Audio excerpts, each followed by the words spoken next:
تو آپ ایکسپٹ کر جاتے ہیں کہ پیلسٹینین کا کوئی رائٹ نہیں رہا، اس کا مطلب کشمیریوں کا بھی کوئی رائٹ نہیں رہا. تو آپ وہ کشمیریوں کی جو 1 لاکھ سے اوپر انہوں نے قربانیاں دی پچھلے 30 سال سے، اس ساروں کے اوپر ان کی قبر کھود دیتے ہیں. جو کشمیری آج دیکھ رہے ہیں کہ واحد پاکستان کھڑا ہے ان کے ساتھ جو بولتا ہے، جس وقت ان کو یہ پتا چلا کہ پاکستان نے ریکگنائز کر دیا اور انڈیا سے تعلقات ٹھیک کر دیے، کشمیر ایشو ختم ہو گیا. اور وہ ختم ہو گیا تھا پہلی دفعہ جب یہ اٹھا ہے یو این سیکیورٹی کاؤنسل میں، انٹرنیشنل فورمز، وہ ہمارے دور میں اٹھا ہے. اس سے پہلے تو یہ نہیں لیتا تھا. نواز شریف جب ہندوستان گیا، اس نے تو حریت کانفرنس کے ممبرز کو ہی نہیں ملا یہ کہ نریندر مودی نہ ناراض ہو جائے. ہم انڈیا کے خلاف، ہم چاہتے ہیں کہ انڈیا سے اچھے تعلقات ہو، کوشش بھی کی، لیکن آپ کدھر لائن ڈرا کریں گے کہ کدھر ایک ملک کا نظریہ آئے گا، کدھر آپ کا موقف آئے گا کہ جس کے اوپر آپ ایک پاکستان بڑے خواب کا نام تھا. تو جب آپ کے کوئی اصول ہی ختم ہو گئے کہ اچھا یہ جو حسین حقانی اور یہ نجم سیٹھی ٹائپس ہیں، یہ کیا چاہتے ہیں؟ یہ چاہتے ہیں آرام سے غلامی کرو، امریکہ کی جو وہ کہتا ہے مانو، تو وہ تھوڑے سے ڈالرز بھیج دیں گے. میرا اگلا کوشچن یہ کہ کیا اس سے پاکستان پیر پہ کھڑا ہو جائے گا؟ کیا تھوڑے اور ڈالر مل جائیں گے؟ کیا یہ ملک سروائیو کر جائے گا؟ کیا یہ ملک اپنی سارے پرنسپل سٹینڈز ختم کر کے، اپنا نظریہ ختم کر کے، کیا یہ کوئی مجھے گارنٹی کر سکتا ہے کہ یہ ملک ترقی کر جائے گا؟ کیا یہ نہیں ہم کرتے آئے آج تک؟ سوائے وہ ذوالفقار علی بھٹو کے چند سالوں کے نکال دیں تو آج تک تو ہم غلامی کرتے آئے ہیں. جو وہاں سے حکم آتا تھا ہم مان جاتے تھے. اپنے ملک کے قانون توڑ کے، اپنی آئین کی خلاف ورزی کر کے ہم ان کو سروس کرتے رہے. یہاں سے وار آن ٹیرر میں FBI یہاں پاکستانیوں کو اٹھا کے گوانٹانو میں لے جاتی تھی، کوئی پوچھنے والا نہیں تھا کسی کو، جو وہ چاہتے تھے. ریمنڈ ڈیوس کو انہوں نے دن دہاڑے، اس نے 2 لوگوں کو قتل کیا، 1 کو مارا، بیوی نے اس کی خودکشی کی. سارے پاکستانیوں کے سامنے اس کو اٹھا کے واپس کر دیا، اور ہمیں اس نے کہا کہ نہیں جی اس کو وہاں سزا ہوگی. کوئی اس کو سزا نہیں ہوئی. کوئی پاکستان کی، کوئی ہمارے قوانین، ہمارے لوگوں کے رائٹس، وہ جو 4 لوگ مرے تھے، کسی کو اس کی فکر نہیں تھی.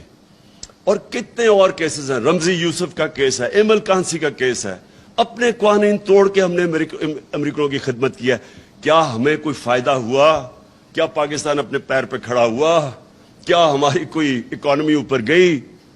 کیا وار آن ٹیرر میں 80,000 لوگ مروا کے کیا انہوں نے کوئی اپریشیٹ کیا؟ کوئی بہت بڑی ایڈ دے دی؟ وہ $20 ارب ٹوٹل ایڈ دی انہوں نے، یا $150 ارب کا ملک کو نقصان ہو گیا. ہماری وہ حال تھا ایک وقت پہ کہ یہ ہیڈ لائنز تھی میرے خیال میں نیوز ویک یا ٹائمز ہے، the most dangerous place in the world. کس نے آگے انویسٹ کرنا ہے موسٹ ڈینجرس پلیس میں؟ ساری دنیا میں ہمارا نام لگے گا سب سے بڑے دنیا کے دہشت گرد پاکستان میں. تو ہمیں بجائے فائدہ ہونے کے نقصان ہی نقصان ہوتا رہا. تو اس لیے اگر ہم یہ کہہ رہے ہیں کہ ہم اب آپ کی جنگ میں شامل نہیں ہوں گے، ہم امن میں آپ کے ساتھ ہوں گے، تو یہ اینٹی امریکنزم نہیں ہے، یہ اپنے لوگوں کے انٹرسٹ پروٹیکٹ کرنے کے لیے. ہم جب کہتے ہیں ہم اسرائیل کو تب تک ریکگنائز نہیں کریں گے جب تک وہ فلسطینیوں کو ان کا جو حق ہے وہ نہیں دیتے. یہ قائد اعظم کا وعدہ تھا. یہ قائد اعظم نے تب 1948 میں یہ کہا تھا کہ ہم کشمیریوں کے ساتھ کھڑے ہوں گے. ہم جب ہندوستان کو اگر ہم ایکسپٹ کر جاتے ہیں کہ وہ جو کر رہے ہیں کشمیریوں سے وہ ٹھیک ہے، تو آپ یاد رکھیں کہ جو بیسک فلسفی ہے پاکستان کی، یہ ملک ایک بڑا خواب تھا. یہ جو ہندوستان کے مسلمانوں نے پاکستان کے لیے ووٹ دیا تھا، ان کو پتا تھا کہ انہوں نے یہاں نہیں آنا. یہ ایک بڑی عظیم خواب کا نام تھا پاکستان. ہم وہ سارا نظریہ دفن کر رہے ہیں صرف اس لیے کہ جی امریکہ ناراض نہ ہو. دیکھیں میرا اپنا اوپینین یہ ہے، کبھی بھی کوئی قوم کبھی بھی جوتے پالش کر کے چیری بلاسم بن کے آج تک قوم پراسپر نہیں کی. قومیں کھڑی ہوتی ہیں غیرت کے اوپر، نظریے کے اوپر کھڑی ہوتی ہے قوم. جو قوم بنتی بھی ہے وہ نظریے پہ بنتی ہے. وہ جوتے پالش کر کے کوئی قوم نہیں بنتی. آج یہ ہمیں یہ کہہ رہے ہیں کہ امریکہ کی ہر بات مان جاؤ, نہیں تو آپ جو ڈونلڈ لو نے کہا ہے اس سے, یعنی تکبر اس آدمی کا دیکھیں, اس کی جرت کیسے بڑھ گئی ہے کہنے کی. میں نے تو جب وہ سائفر دیکھا میں نے 10 دفعہ پڑھا کہ یہ واقعی کوئی اتنا بےہودہ آدمی ہے جو ایسی سٹیٹمنٹ دے سکتا ہے. میں نے سی این این میں کہا, سی این این کے انٹرویو میں میں نے کہا اس کو تو سزا بیڈ مینرز پہ دینی چاہیے کہ اس میں مینرز ہی نہیں ہے اس آدمی میں. تو یعنی کون سا ایک خوددار قوم کون ایکسپٹ کر سکتی ہے. اور ہم کیا سن رہے ہیں جی, وہ ایسے تو مراسلے آتے رہتے ہیں, پتہ نہیں کس کو آتے رہتے ہیں. میں نے تو پہلی دفعہ ایسا مراسلہ دیکھا تھا, اور یقین کرے آخری دفعہ ہوگا, کیونکہ کسی کی جرت نہیں ہوگی آگے سے اس طرح کا مراسلہ بھیجنے کے لیے پاکستان کو.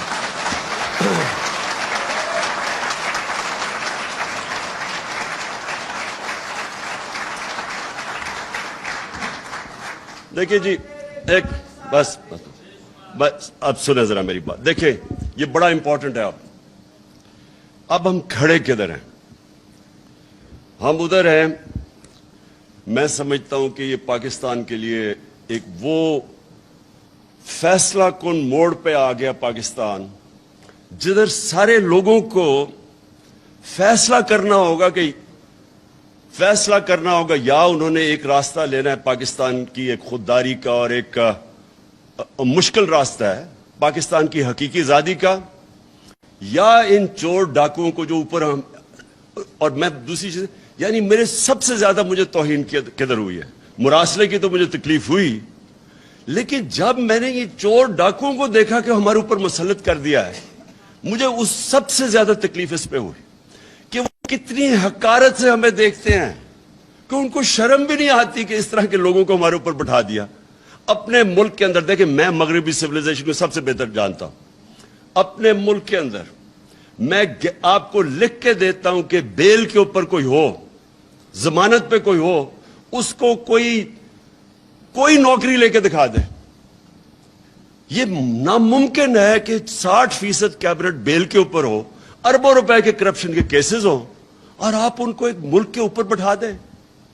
یعنی اس سے زیادہ ہماری توہین کیا ہوگی؟ یعنی یہ صرف یہی نہیں ہے کہ انہوں نے چوروں کو اوپر بٹھا دیا جو 30 سال سے چوری کر رہے تھے.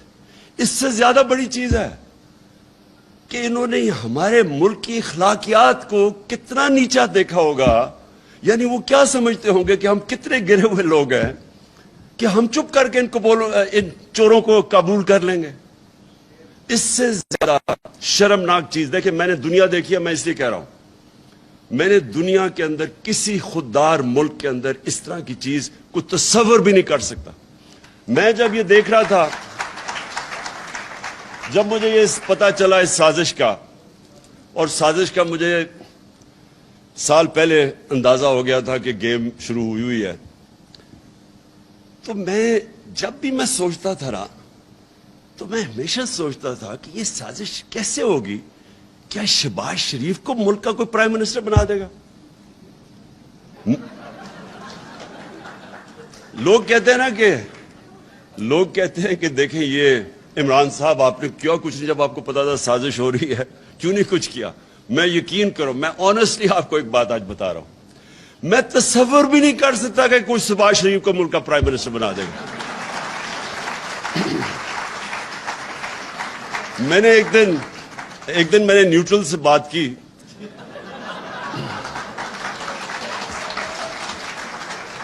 میں نے کہا اس کے اوپر 16 ارب روپے کے ایف آئی اے کا کیس ہے, 8 ارب روپے کا نیب میں کیس ہے اس کے اور اس کے بیٹوں کے اوپر, اور اتنے اوپن اینڈ شٹ کیس کسی کے نہیں ہیں, کسی کے ایسے کیس نہیں ہیں.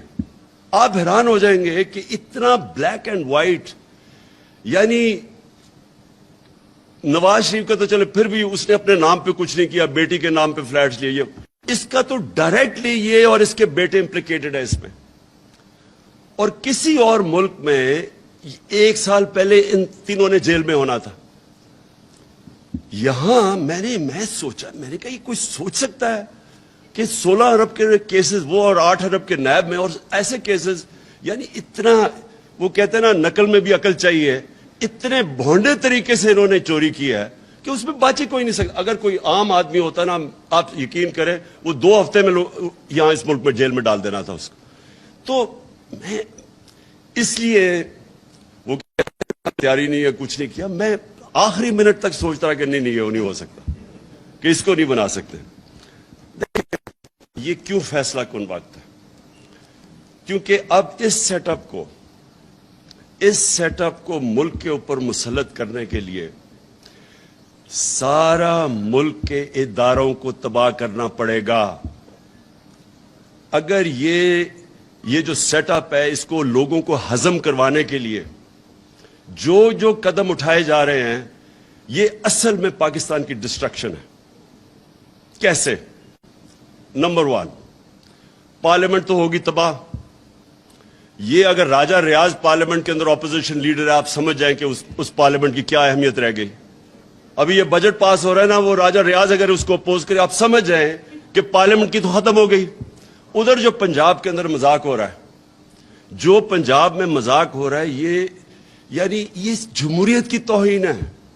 یہ ہماری عدلیہ کے لیے بہت بڑا چیلنج ہے کہ جس طرح کی چیزیں کی جا رہی ہیں, وہ مجرم نمبر 2 اس کو مسلط کرنے پہ پنجاب میں آپ یقین کریں کہ جمہوریت کی پارلیمنٹ کی دھجیاں اڑائی جا رہی ہیں. ایک وہ ایوان اقبال کے اندر پارلیمنٹ چل رہی ہے, تو دوسری چل رہی ہے پارلیمنٹ ہاؤس میں. مذاق ہو رہا ہے. جو الیکشن کمیشن کر رہے ہیں, جس طرح کا اس نے سمپل چیز تھی کہ جیسی وہ جو ریزرو سیٹ جاتی ہیں تو وہ ایک دم ریپلیس ہو جاتی ہیں, وہ الیکشن کمیشن جس طرح کوشش کر رہے ہیں انجینئر کرنے کے لیے حمزہ شریف کو بٹھانے کے لیے, ساری الیکشن کمیشن کی کریڈیبلٹی ختم ہو چکی ہے. آج کوئی کسی میں یہ نہ کہے کہ ختم ہو جائے گی, اس کی کریڈیبلٹی ختم ہو چکی ہے. ہمیں پتہ ہے وہ جا کے بیٹھتا ہے وہ شہزادہ اور شہزادی لاہور میں, اور ان کے ایم این ایز آتے ہیں بیٹھ کے, وہ ساری انجینئرنگ کر رہے ہیں. جو وہ اٹھایا ہوا ہے انہوں نے لاہور کے اندر, ایک بریگیڈیئر رانجھا ہوتے تھے جنہوں نے 2013 میں ساری انجینئرنگ کی تھی نون لیگ کے لیے.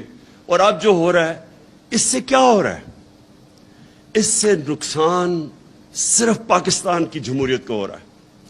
جب آپ کی الیکشن کے اوپر اتنا بڑا کوشچن مارک آ جائے کہ جس طرح کی انجینئرنگ سے وہ آپ کوشش کر رہے ہیں 20 حلقے جتانے کے لیے ان کو, یا کسی طرح وہ حمزہ شہزادہ شریف بن جائے آ کے چیف منسٹر, یہ الیکشن کمیشن, جمہوریت کی تباہی, پاکستان کے جسٹس سسٹم کی تباہی, اور جو سب سے امپورٹنٹ چیز جس کی تباہی ہے, پاکستان کی مورالٹی کی, مورل سٹینڈرڈز کی. دیکھیں مورالٹی کے اوپر کھڑا ہوتا ہے ملک. پلیز ایک چیز یاد رکھیں, کیونکہ میں نے تو بڑا کلوزلی دیکھا ہوا ہے برطانیہ کا سسٹم اور جو پاکستان کا, کیونکہ میں تو 25-30 سال بیچ میں رہتا تھا کرکٹ کی وجہ سے. دیکھیں جو ملک کھڑا ہوتا ہے نا, وہ کھڑا ہی ہوتا ہے ایک چیز پہ, مورل ویلیوز پہ. نبی صلی اللہ علیہ وسلم نے جو مدینہ کی ریاست سیٹ اپ کی تھی, میں اس لیے لوگوں کو بار بار سمجھاتا ہوں کہ ہمارا جو ماڈل ہے وہ دنیا نے اڈاپٹ کیا ہوا ہے مدینہ کی ریاست کا. میں نے مدینہ کی ریاست کی اس لیے بات کہ وہ اصول جو انہوں نے سیٹ اپ کیے تھے مدینہ میں, وہ جو کامیاب ویسٹرن ڈیموکریسی ہے اس میں وہ اصول اڈاپٹ کیے ہوئے ہیں. جو امر بالمعروف ہے, اللہ کا حکم ہے کہ اچھائی کے ساتھ کھڑی ہو, وہ کیا ہے کہ معاشرہ برائی کو فائٹ کرتا ہے. اب آپ کے سامنے یہ تماشا ہو گیا ہے کہ لوگوں کو اوپر بٹھا دیا ہے. یہ معاشرے کے اوپر اللہ نے فرض کیا ہوا کہ آپ نے اس کے خلاف کھڑے ہونا ہے. یہ معاشرے کی ذمہ داری ہے, یہ عمران خان کی اکیلے کی ذمہ داری نہیں ہے, یہ میری پارٹی کی ذمہ داری نہیں ہے, یہ قوم کی ذمہ داری ہے. اللہ کا حکم ہے امر بالمعروف, سچائی اور حق کے ساتھ کھڑے ہو, برائی کے خلاف کھڑے ہو. اللہ نے آپ کو نیوٹرل رہنا کی اجازت نہیں دی, کوئی اجازت نہیں دی اس نے کہ سائیڈز لو. اور معاشرے کی جو بنیاد ہے وہ مورل سٹینڈرڈز پہ کھڑی ہوتی ہے. جرمنی جاپان کو بمباری مار کے انہوں نے تباہ کر دیا 1945 کے بعد. بلڈنگز نہیں کھڑی, تصویریں دیکھیں ذرا, ایک بلڈنگ نہیں نظر آتی کھڑی. وہ 10 سالوں میں دونوں ملک کھڑے ہو گئے, کیونکہ مورالٹی کے اوپر اور انصاف کو آپ بمباری سے نہیں ختم کر سکتے. جو قوم جس کی